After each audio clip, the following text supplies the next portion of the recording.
Christ Way Church welcomes you. Let's hear what God has to say through Pastor Anu.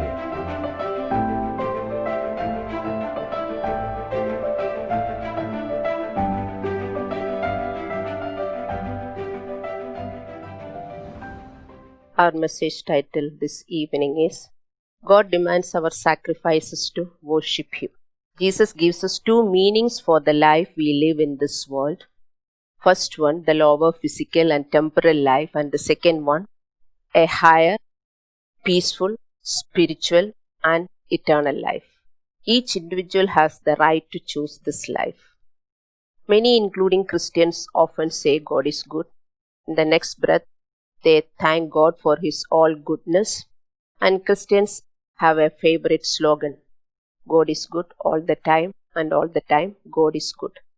And when they go through some tough and confused situation, they themselves will start doubting His goodness. Yes, God is good to us all the time. God cannot be good one moment and not the next. He cannot be good in one situation and not the other. Our circumstances do not dictate or define God's goodness, but His character dictates His goodness. What is His character? He is good all the time. But one thing is true, He won't bless us all the time when we desire, because He gives us only what we deserve. That's the reason many times we feel God is not with us, God is not there, or God is not blessing us, God has left us. All such doubts we get. So God is good all the time, therefore we can live with a constant attitude of gratitude no matter our circumstances. We should allow God's truth to impact our daily lives, and we should understand all things and in all circumstances our good God is working for our good. That trust and faith we should have. Romans 8:28. God is working for the good of every person. Because God is the creator of this world. God is our creator. God's truth should impact our life. That's the beginning of our blessed life. And this should be inseparably bound to our faith in God's truth and our works accordingly. Bible says faith without works is dead, and works without correct faith system is vanity. Wrong faith and thinking cannot lead to right doing. And when we approach God, we expect many things from God, isn't it? And we want God to do only good things to us. We don't want any bad things. When we go through some bad things, we think that God is not good. That is not the thing. He is good at all time. As we expect so many things from God, we should understand God is also expecting many things from people. One such thing we can find in Romans 12:1. We read Romans 12:1. Therefore, I urge you, brethren, by the mercies of God, to present your bodies a living and holy sacrifice acceptable to God, which is your spiritual service. A sacrifice. God is asking us to give a sacrifice. Your living should be a sacrifice to God. This is what God is expecting from us. This may be surprising you. You should understand the meaning of what God says. A sacrifice is something of value that is given up completely to God as an act of worship. God wants sacrifice from us to worship Him, and the dictionary meaning of sacrifice is an act of slaughtering an animal or person or surrendering a possession as an offering to God. It is an act of losing or surrendering something as penalty for a mistake or fault. In Romans 12:1, first Paul says, it is a presenting of a sacrifice to God. That's what God expects. Present your bodies as a sacrifice to God.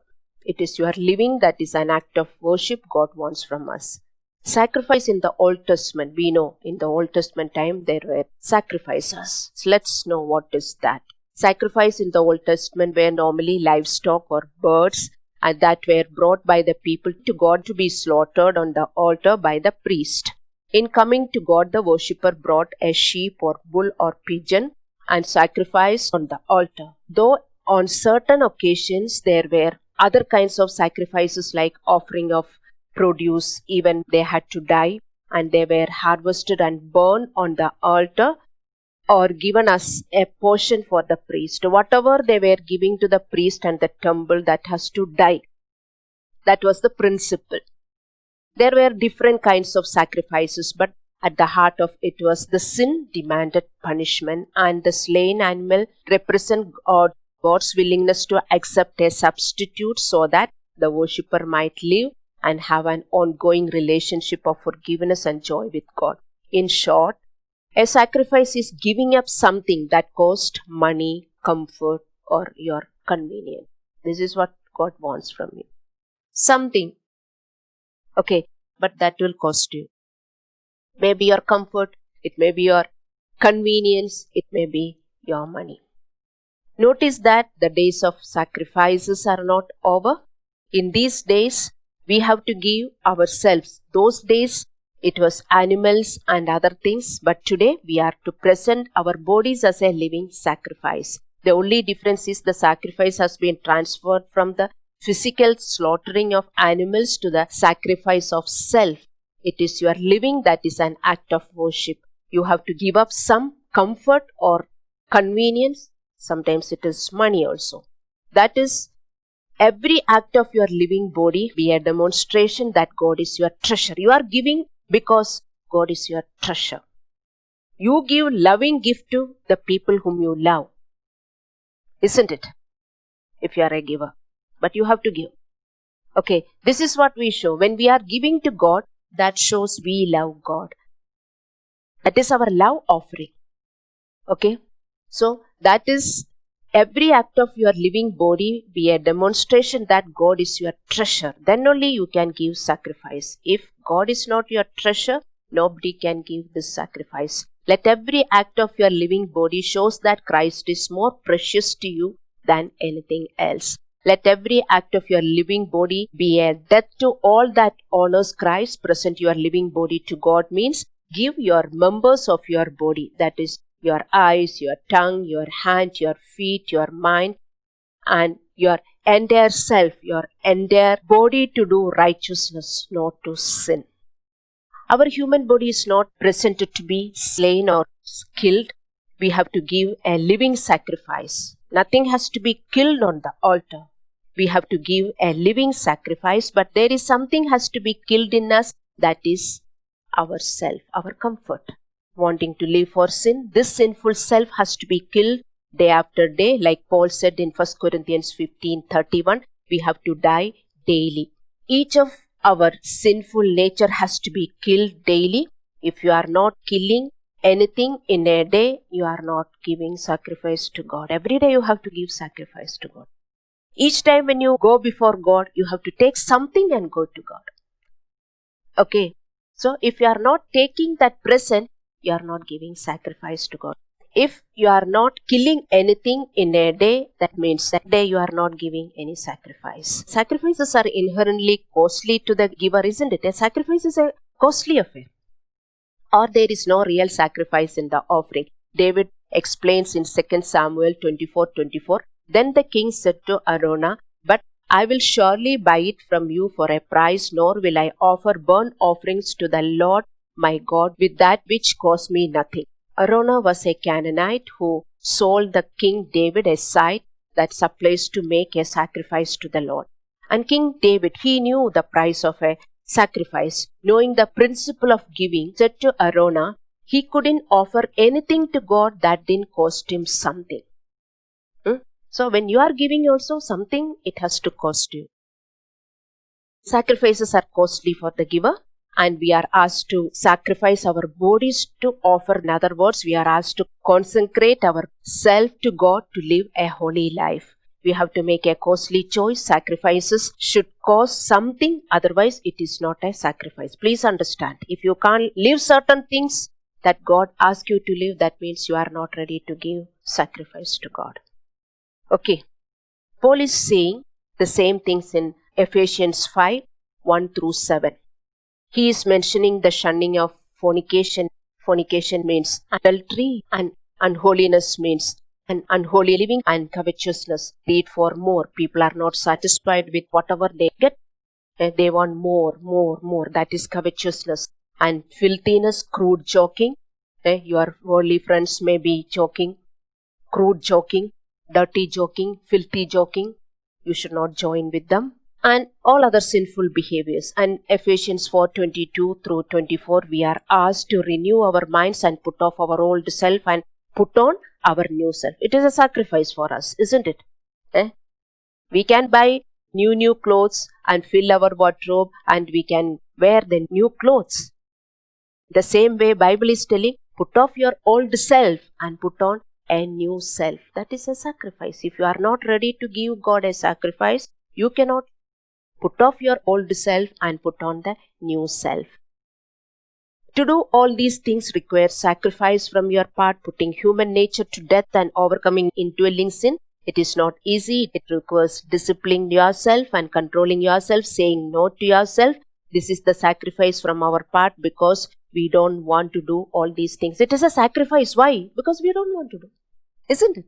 If we want to do, it is not a sacrifice. You want to go for shopping. You want to go for dinner, lunch in good hotels. That is not a sacrifice because you want to go.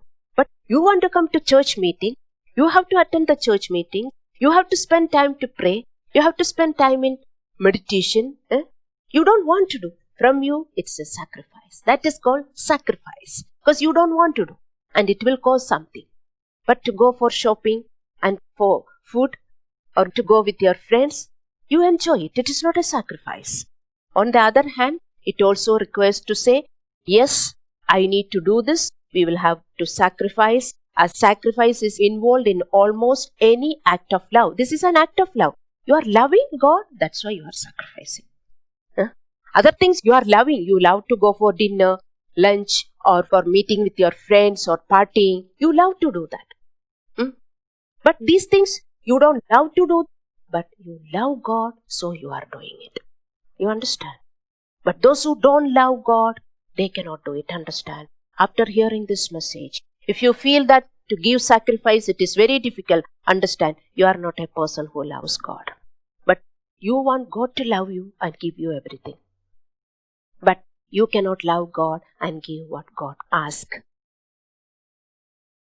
And we read in Philippians 4:18, Apostle Paul received gifts from Philippi, from whom he served. He is telling them that was a fragrant offering, a sacrifice acceptable and pleasing to God. Paul was telling, it is not that I need your gift, I have everything. But you have sent gift to me. What is that? That's a fragrant offering, a sacrifice acceptable and pleasing to God. This is what? When you give offering and give to the people who serve you, who care your soul, your leader. When you give them, sometimes you may not feel like giving. But you should know that such sacrifices God pleases. So that's a fragrant offering, a sacrifice acceptable and pleasing to God. What you don't like when you do it is a sacrifice. That's it. Isn't it? But what you like if you do, that is not a sacrifice. So the idea of our being a living sacrifice is a striking one. It means that we are wholly given to God as an act of worship. That is the reasonable worship. You can come and sing song, or you can sit at home and sing some songs, and some people will play the records and sing songs and they say that they are worshipping God. It's so easy, isn't it? They may jump, dance and all. But can you give anything to God out of your comfort and convenience? That is what God wants from you. So it means that we are wholly given to God as an act of worship to Him, not merely a one-time action like blood sacrifice, but continuously for the duration of our life till we die. Every day you have to give sacrifice. Many of you are telling that I don't have time. Till your sleeping time. That you can do. That also you don't compromise. Another thing is we cannot do or give this sacrifice alone by ourselves. God doesn't desire you individually. The passage is clear that what is acceptable worship to God is that we present our bodies. It's written, your body should be given as a sacrifice. That means it is plural. The church meeting, when you are attending regularly, the people of God join together to offer one living sacrifice to God. And this is our service of worship. God is pleased with offering of one unity and love. So, the meaning of Romans 12:1 is, firstly, we should come together in unity to worship God on church meetings. Let me tell you, let me make you understand. We all come together. You have to bring something to God.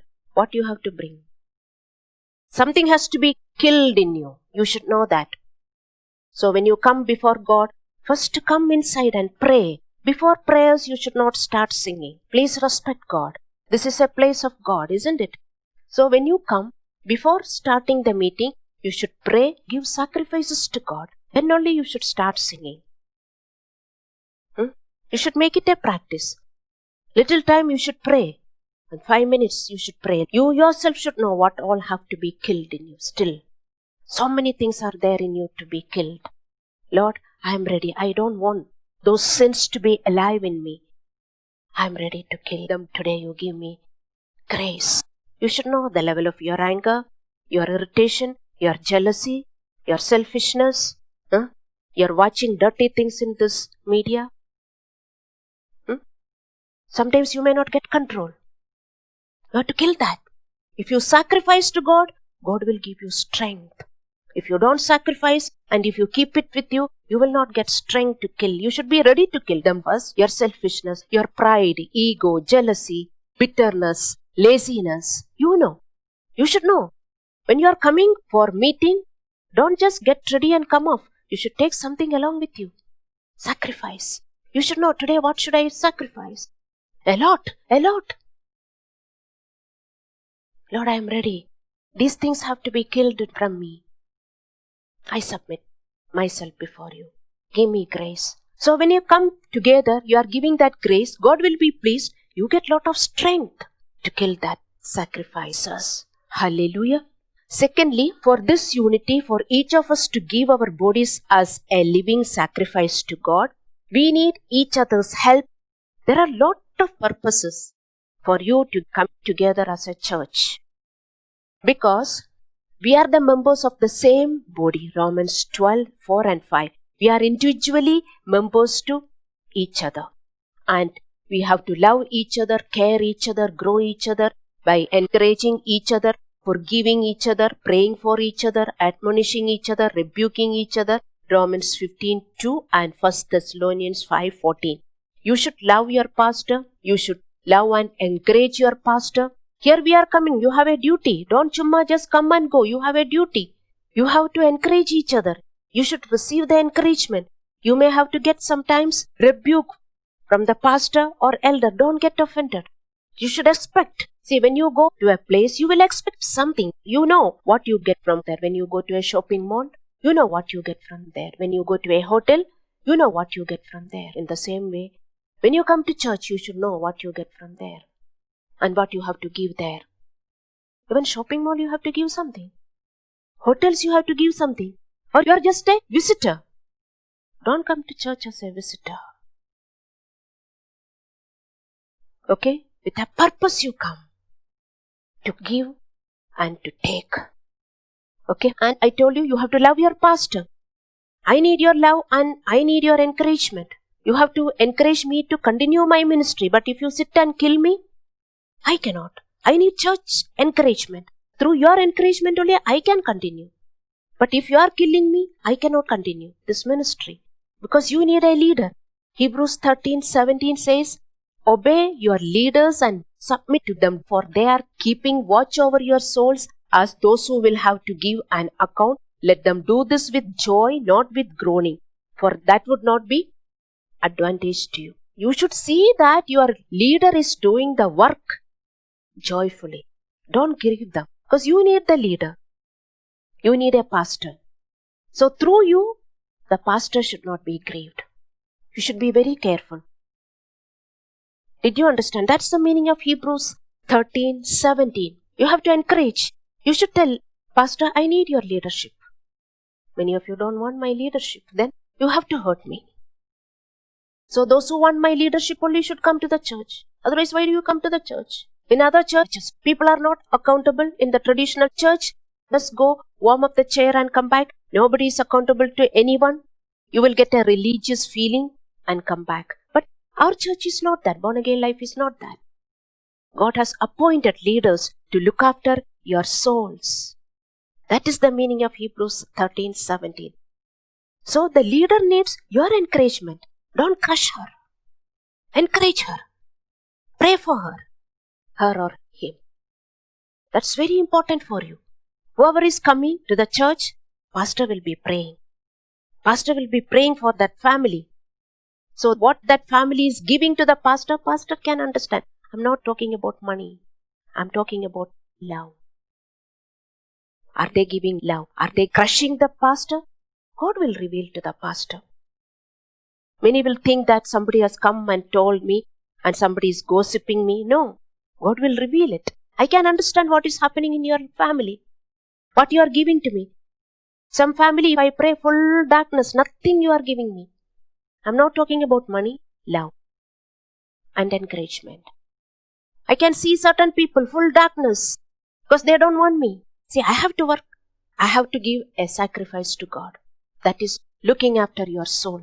I have told, yes, Lord, I will do. I will look after your church. I will look after the souls that you are going to send before me. That is the sacrifice I have given to God, isn't it? You should understand that. Hallelujah. We honor and respect God by being united in love. You may not love or you may not like to love the other members of the church, but you should understand, if you are in a church, God has united you in that church. Some of you don't want to go to certain churches, and from here, some of you want to go away because you are not the part of that church. If you are a part of the church, God will let you keep coming to that church. Please understand, all these are the work of God. You should understand, it is not your work. You may be going, but that is God's work. If you are coming here, it is God's work. God is bringing you here. Your pastor is accountable to your soul. Okay. So, when you come, you should have love. Without sacrifice, you cannot worship God. How much ever prayer you pray, it is of no use. What is the sacrifice? You have to kill yourself. You should be ready to kill yourself. You should give yourself to the altar. Hallelujah. Romans 12:3-5 says, don't think too highly of yourself. All about you is written in the Bible. Many are thinking too highly of themselves. Why I need a pastor? I can only grow. Or why I need a church? I don't need a church.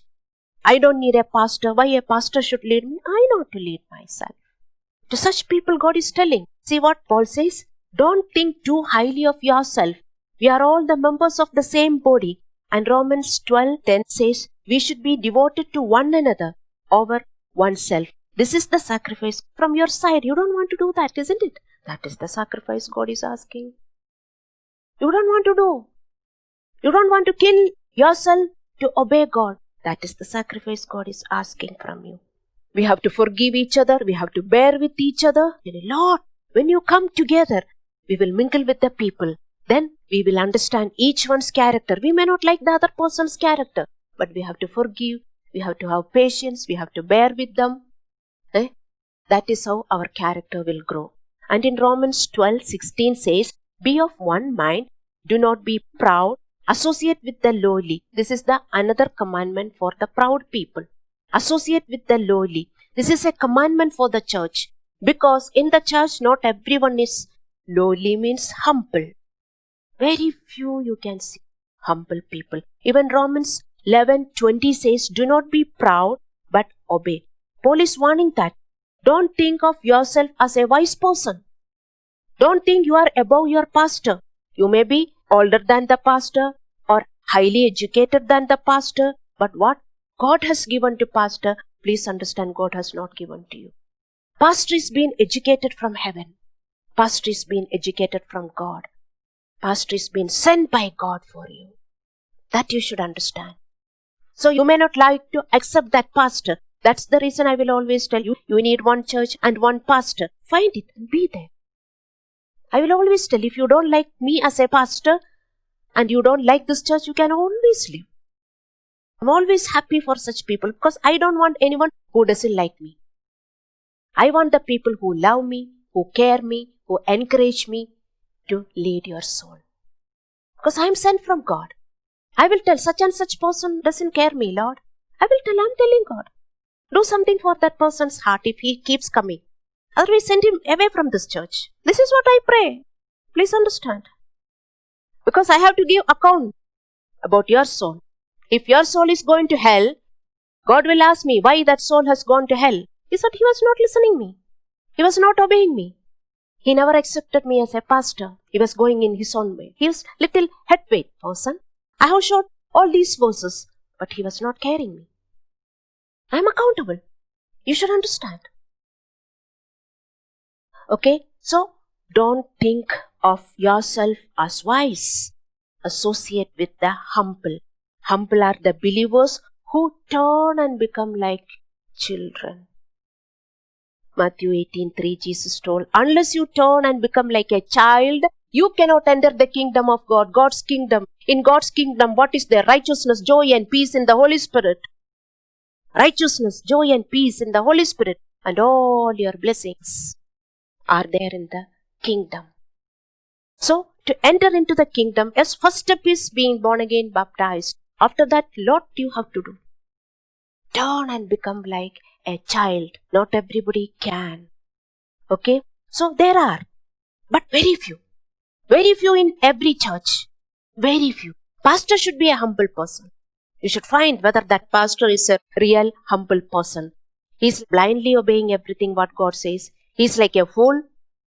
Then that pastor is correct. According to the worldly wisdom, if the pastor is going, he's not humble. Then why do you think as a woman with all these persecution I am standing? I know God is with me. Isn't it? You don't face persecution. Even here we are conducting. God said come. People love Christianity, no? Anything may happen, so what? We are standing for God. They may ask, who is conducting this meeting? That lady. Who is that? I will go before them. What they want? Am I doing any bad thing here? I will tell, sir, this is what I am doing. I am not converting anyone. Can I convert you, sir? We cannot convert anyone. We are doing the conversion of our heart to God. We are making people peaceful, joyful, healthy, wealthy. This is what we are doing. I will tell them, come, sir, sometime you come to our church and experience what we are doing. I will always think, if someone come and do something, I will tell them.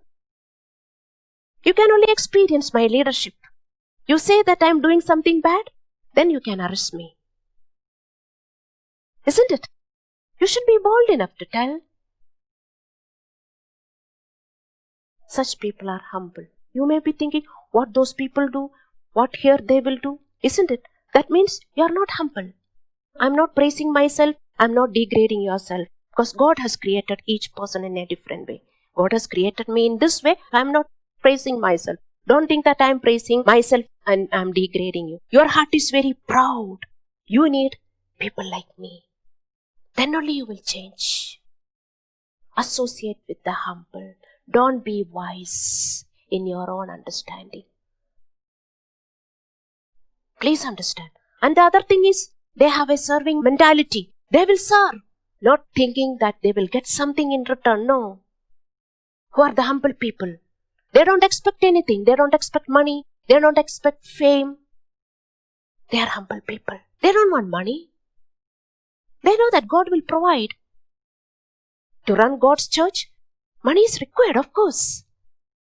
To run God's church, all these things are required. But I started with 0, isn't it? Did I expect from God? No. I know that God will provide because I am not doing my business. I am doing God's business. It is God's duty to give for His business. You should understand. So, this is the commandment. Associate with the lowly. So, you should recognize them and you should associate with them. Otherwise, you cannot change. If you want to reach heaven, you need them. Understand? Otherwise, you can never change. Never. Never. You need their wisdom. You need their counseling. Otherwise, you cannot. Because you are not humble, I told you. I am not degrading you. That is how you are born in this world. So, understand who you are. How hard your heart is. When you understand yourself and accept, that is the greatness. You cannot hide your heart from the other person. Everybody can understand who you are. Whether you are a humble person, whether you are a hard person, whether you are an egoistic person, whether you are a proud person, you don't have to tell when you come to a God's church. Everybody can understand, especially pastor. Okay, so how? No doubt about that. And unless you associate with such people, you will not change. You cannot change. Because you have not given. God has not given. Because those people are selflessly serving. Can you serve selflessly? Can you give everything and go after God? You will think twice. You will think twice. Isn't it? But those humble people will never think. What God says, just they do. Like Abraham. After so many years of waiting, he got a child. God said, bring your son for sacrifice. He didn't ask, Lord, why? That is humility. I have only one son. And you said, generations are through me. And now you are asking, my son? How can I give? Did he ask anything? No. If you are keeping quiet, not asking God any question, you are a humble person. Otherwise, please understand, if you have a lot of doubts, if you have a lot of questions, if you are hesitant, you are not a humble person. Your heart is so hard. You need humble people. That's why you are coming to church. You need the humble people. You need to be associated with the humble people. Hallelujah. So, we have to love and devote to one another. We glorify God in unity. When you come to church, I'm very particular about Christ's way. I need love and unity in the church. I don't want division in Christ's way. I don't want hatred in Christ's way. I don't want anger in Christ's way. We have to love each other. We are all sinners. None of us have perfect character. But you have to forgive. You have to bear with each other. That is how we are growing. You have to break your pride. Hallelujah. If you don't have unity with the church and the pastor, your sacrifice is not perfect. If you have disunity with the pastor, your sacrifice is not perfect. First you should have unity with the pastor. Give sacrifice. First you should accept. That's the reason I will always tell. Please don't come hesitantly here. Come with joy. Come with your sacrifice. Let God be pleased with you. Let not anyone force you to come here. You yourself should come because God loves you. It is not that your family member is pulling you here. God loves you. That's the reason family member is pulling you. You should honor God's love. This is not a sentimental love and tolerate sin. Just we can all encouraging each other to grow in holiness. You should not get offended. Your sin may be pointed out by the pastor or through any source. Because everybody has got gift. Everyone. Don't think that only you have gift. Everyone has got gift. Through the gift, God will show who you are to the other person. This is the thing you should understand. If you go to a Pentecostal church, because in Pentecostal church, God is there. But if you go to a traditional church, nobody will understand who you are. If you have money, ಬನ್ನಿ sir, ಬನ್ನಿ, ಇಲ್ಲೇ ಒಂದು ಕುರ್ಸಿ ಕೊಟ್ಟು ಅಲ್ಲೇ ಕೂರಿಸ್ಬಿಡ್ತಾರೆ. ಯಾಕೆಂದ್ರೆ ಅವರು ಕೊಡಬೇಕು ದುಡ್ಡು ಚರ್ಚ್ಗೆ. ಆದರೆ ಅಂದ್ರೆ ಚರ್ಚ್ ನಡೆಯೋದು. In Pentecost church, it is not like that. The greatest in Christ's way is the poor person having a humble heart. Greatest in Christ's way. I am telling about Christ's way church. In many churches also. Not the wealthy person, not the educated person, not the knowledgeable person, not the handsome or beautiful woman or man. No. The beauty in church is humility. I am hunting for the humble people. They are a treasure for the church. Humble people are treasure for the church, because they serve God. They serve God. God wants people to serve. Other people are so selfish. They want to live for themselves. At the same time, they will be criticizing God. Why God is doing like this to me? Why I am suffering like this? Why I don't have a proper job? You may be thinking, but if you are a humble person following God, what did God say?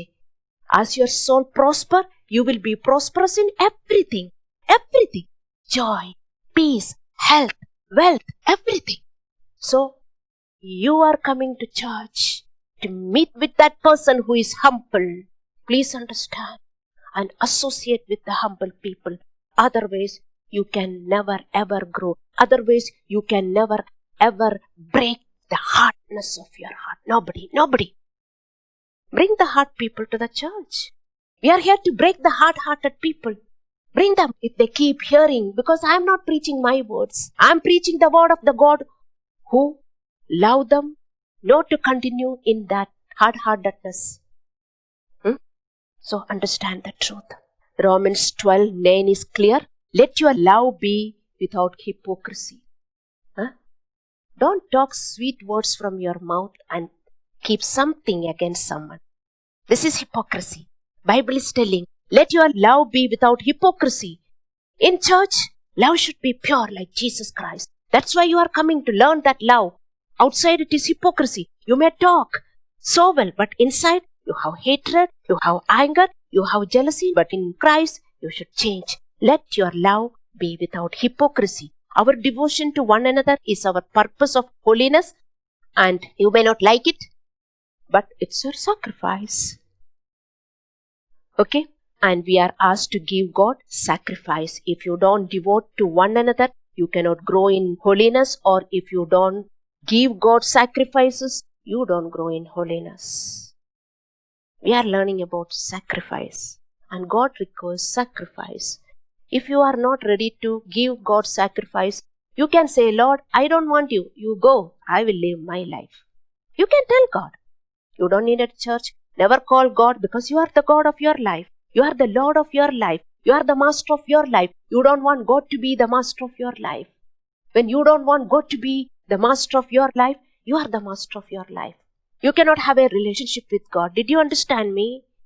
Now, one day if you are not giving sacrifice, you don't have relationship with God. That's the reason I will tell you should not be the same as yesterday. Every day you should change. And another aspect of being a living sacrifice is by giving sacrifice of praise. Hebrews 13:15.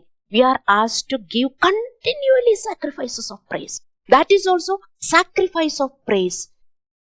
God is telling, give God always sacrifice. And understand, when we are giving to God, we should give the best, not the second best. Okay, so we are asked to give continually the sacrifices of praises to God. A sacrifice is an offering to God. A giving of praises to God is the sacrifice from our part. We may not like it. We are weary. We feel God has left us. We feel He doesn't care us about what we are struggling. But at all such time, remember to give sacrifice. When you are going through the toughest time, when you are going through the painful time, give God the best. Lord, I love you. I thank you. I praise you. You may not feel like. When you don't feel like and praising God, that is called sacrifice of praise. When you feel like and praising God, that is not sacrifice of praise. Understand, we are called to give sacrifice of praise. Understand, that will please God, and that will do much work to your brain. Neuroplasticity will happen. I feel the tremendous presence all over here. Sacrifices of praise. Are you sick in your body and spending lot of money to doctor? Humble down. God wants you to humble down.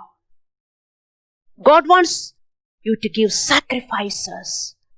Sacrifice your comfort and convenience, sometimes money. I'm not telling that you should not give money. A part of your income has to be given to the church. That is always there. Sacrifice. When you thank God, because God loves you. God is good all the time. All the time God is good. Because wrong things are happening.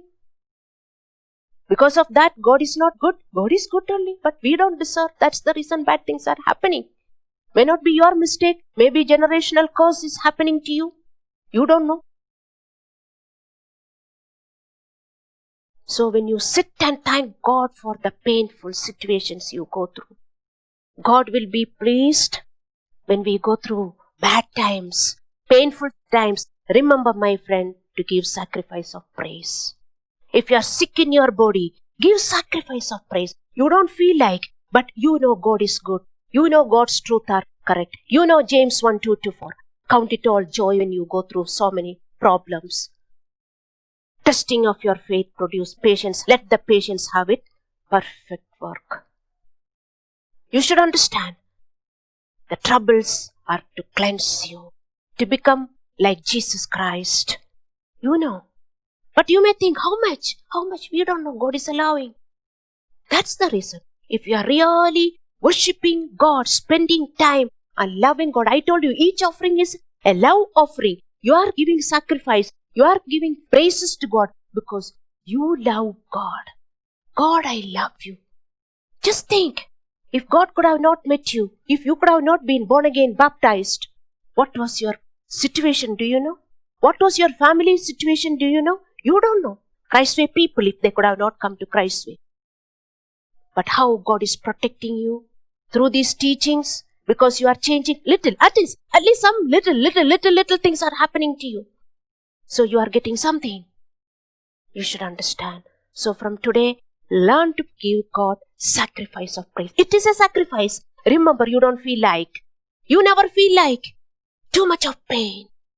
But there you sing songs. Satan will leave you. God will be there. God will dwell in the praises of His people. Don't you remember that? God will dwell in the praises of people. God will come there. God will visit you. God will have compassion to you. To be in our struggles and pains and problems and thinking about all bad things and getting angry and frustrated, or ask God's help and keep praising God, trust God and leave it to God and start praising God. You have two choices. Yes, we all are going through struggles in our life. Without struggle, there is no life. You have two choices.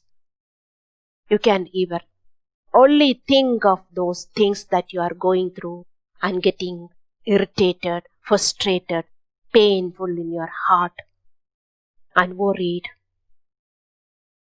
That is one life. Or you know that if I worry, things are not going to happen. If I sit and crib, my things are not going to change. I will pray and leave it to God. I will worship God. If you do that, you can see a lot of release in your life. And other thing is, you get lot for your brains. Please understand, care your brain. You need a spiritual life for your brain. Neuroplasticity has to happen. People are buying tablets, dopamine, so many good hormone tablets to give them good happiness. Come to God. Love God. If you love God, you get all those hormones. You don't have to buy them. Hallelujah. So you have two choices, and either you can sit and worry, be angry with yourself and with your life and with everyone and be disappointed in your life, or you can trust God, believe God, start doing what God says and worship God. These things we don't like to do. This is sacrifice from our part.